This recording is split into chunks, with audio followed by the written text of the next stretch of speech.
여러분, 대기업, 대부업 대출이 폭감했다.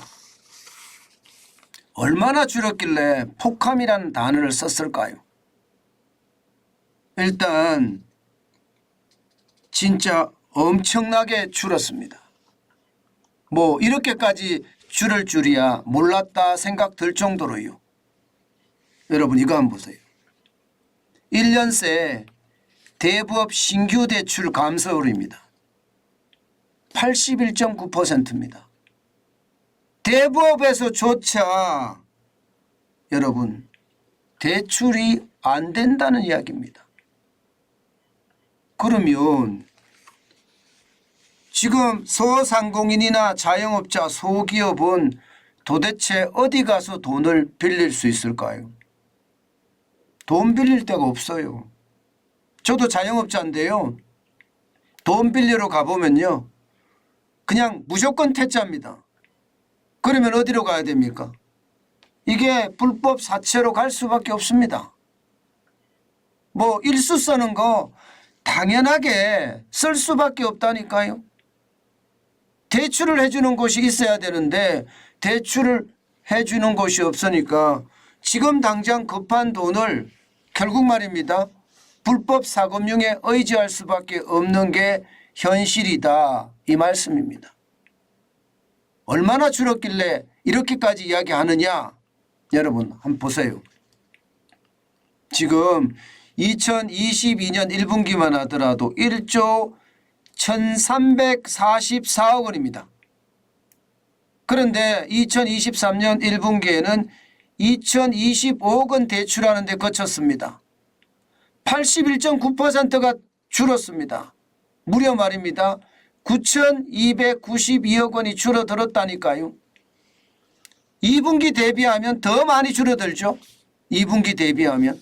2분기는 1조 2,079억 원이었는데 지금 2023년 1분기는 2,052억 원이니까요. 와, 충격적입니다. 그죠? 이게 줄어드는 속도가 작년 3분기에는 1조가 깨져서 9,189억 원이고요. 4분기에는 완전히 쪼그라듭니다. 3,709억까지 쪼그라듭니다. 또 쪼그라드는 속도가 굉장히 빠르죠. 올 1분기에는 최악입니다. 최악. 안 그래도 말입니다. 지금 소상공인이나 자영업자나 소기업이나 중기업이나 돈이 절대적으로 필요합니다.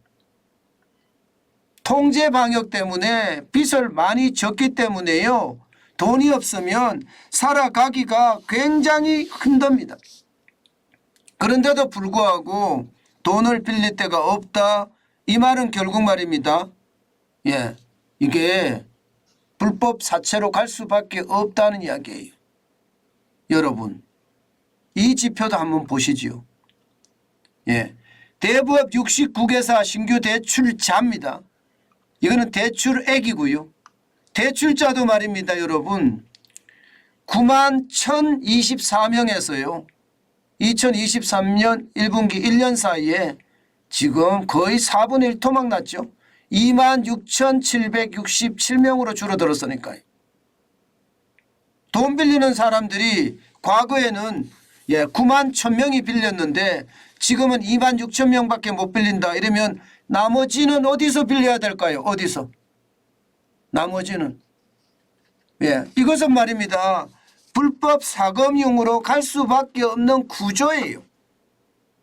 저는 정부가 이런 최악의 상황 알고 있는지 모르겠습니다. 그럼 왜 대부업은 돈을 안 빌려줄까? 여러분 대부업이 돈을 빌리기가 굉장히 어렵습니다. 지금 사업 구조 자체가 말입니다. 왜냐고요? 지금 보시다시피 법정 최고금리는 20%입니다. 20% 이상 받을 수가 없습니다. 문재인 정부 들어와서 27%였던 법정 최고금리를 20%로 낮췄잖아요. 그런데 대부업체들이 조달하는 대출 금액을 조달하는 조달금리는 8 내지 10%예요. 여기에다가 인건비, 광고비는 또 얼마나 올랐습니까? 10% 이상입니다. 그러면 대출해줘서 남는 게 없잖아요. 남는 게. 이게 남는 게 없다는 것은 여러분 결국 말입니다. 예, 대부업은요 대출을 줄일 수밖에 없고 있는 대출도 지금 걷어들여야 될 판입니다. 그 정도로 심각하다고 이야기합니다. 예, 저는 시장을 무시한 결정이 지금 시장 곳곳에서 왜곡이 일어나고 있는데 대부업도 그 중에 하나다 이렇게 이야기하는 겁니다. 포퓰리즘이라는 게 이런 거예요. 결국 말입니다.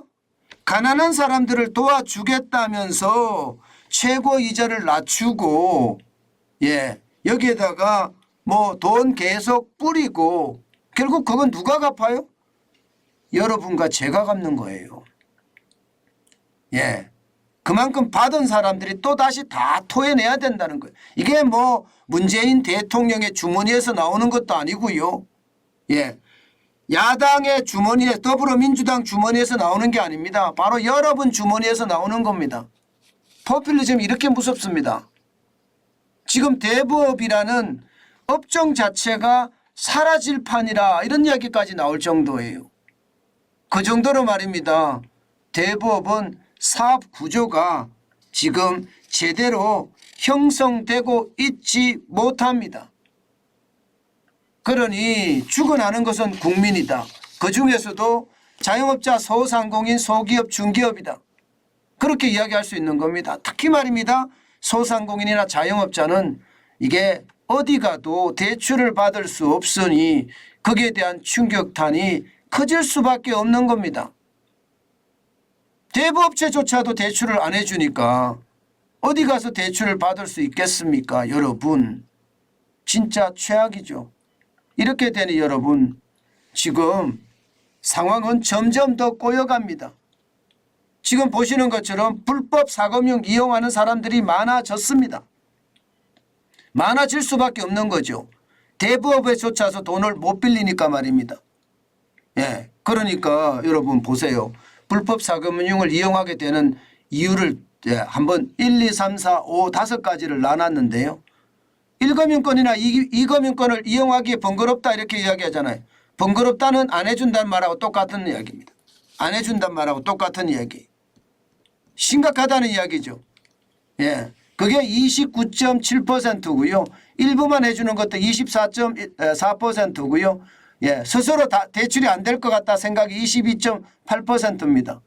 예, 만기 연장 거부도 12.3%나 되고요. 예, 아니면 대부업체가 거절하는 것도 7.7%. 문제는 여러분 무섭습니다. 불법 사금융의 최고 금리는 1100%예요. 1100%. 평균 금리가 51%입니다. 이게 제가 조사한 것도 아니고 제가 만들어낸 것도 아니고 예, 야당인 더불어민주당 송재호 의원실에서 나온 정보예요. 금융감독원에서 받은 거죠. 지금 말입니다. 어떻게 생각하면 자영업자 소상공인은 지금 죽어라 하는 겁니다. 소기업도 마찬가지고 중기업도 저는 마찬가지라고 봅니다. 그러니 지금 연체율이 늘어날 수밖에 없겠죠. 실제로 말입니다. 연체율이 굉장히 많이 늘어나고 있습니다. 자영업자 연체율을 보세요. 지금 2022년 4분기에 0.26까지 올라갔습니다. 그나마 대출 만기 연장 때문에 대출 연체율이 굉장히 낮아 보였습니다. 0.16까지 내려갔어요. 2022년 2분기에는요. 그런데 대출 만기 연장이 그대로인 상태 133조 3천억이 그대로인 상태인데도 지금 연체율이 0.26까지 올라갔다는 건 여러분 충격적인 수치라고 이야기할 수 있습니다.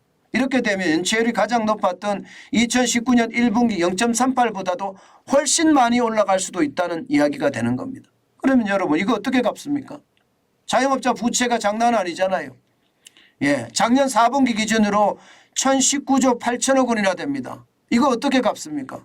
못 갚습니다. 디폴트 납니다. 예, 디폴트라는 게 결국은 금융위기가 초래된다는 이야기인데 여러분 보시다시피 자영업자 부채는 코로나 이후에만 하더라도 48.9%가 늘어났습니다. 334조 9천억 원이 늘어났다는 이야기입니다. 이거요 감당 못합니다. 경기가 좋아지면 감당할 수 있습니다. 그런데 경기가 지금 좋아질 기미가 그렇게 보이지 않잖아요. 예, 그런 것을 감안해 보면 결국 말입니다. 불법 사채 쓰다가 폭삭 망하는 그런 사태 저는 벌어질 거라고 생각해요. 아마 앞으로 말입니다. 이 연체율 말입니다. 점점 더 커지겠죠.